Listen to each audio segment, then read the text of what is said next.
Doctor BR Ambedkar 68వ వర్ధంతిని పురస్కరించుకొని అంబేద్కర్ యువజన సంఘం అధ్యక్షుడు దైదా శ్రీనివాస్ ఆధ్వర్యంలో ఎస్సీ వెల్ఫేర్ ఉద్యోగుల సంఘం మిర్యాలగూడ సబ్ కలెక్టర్ ఆఫీస్ నుండి ర్యాలీగా బయలుదేరి సాగర్ రోడ్డులోని అంబేద్కర్ విగ్రహాలకు పూలమాలలు వేసి నివాళులర్పించారు.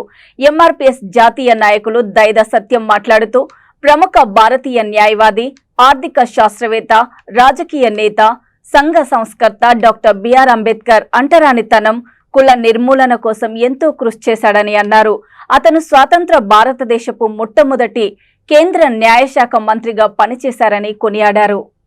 జన్మించిన అంబేద్కర్ గారు చిన్నతనం నుంచే అనేక అవమానాలు గురయ్యి మరియు ఉన్నత విద్యలు చదివి మన అంటరాని వర్గాల కోసం అనేకంగా పోరాటం చేసి మహనీయుడు మరియు పేదల కోసం ఓటు హక్కు కల్పించుడు, మహిళల కోసం తన పదవిని సాటు రాజీనామా చేసిన మహనీయుడు.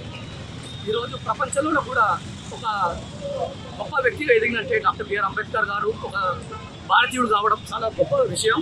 కాబట్టి అంబేద్కర్ గారు అంటే ఎస్సీ ఎస్టీ బీసీ కాదు. ఆయన అసమానతలకు వ్యతిరేకంగా లక్ష సాహితీ కృతులను రాసిండు.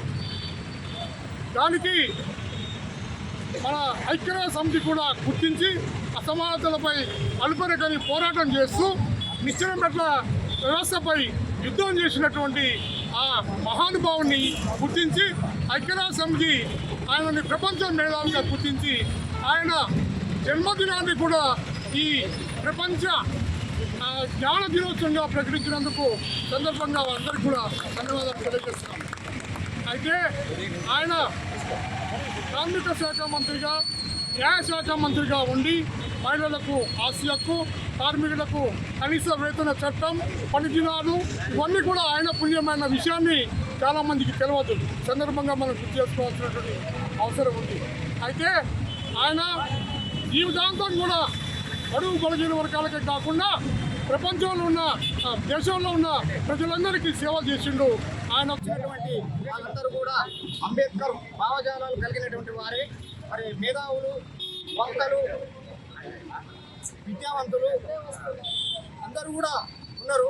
వారందరూ కూడా అంబేద్కర్ గారు రాజ్యాంగంలో రాసినటువంటి హక్కులను, ఆత్మగౌరవాన్ని, రాజ్యాధికారాన్ని మనం అనుభవించే విధంగా అడుగు బలహీన వర్గాల వారికి వీళ్ళకు కొట్టుకొని సంపాదించుకునే తెలివి లేక తినలేరు.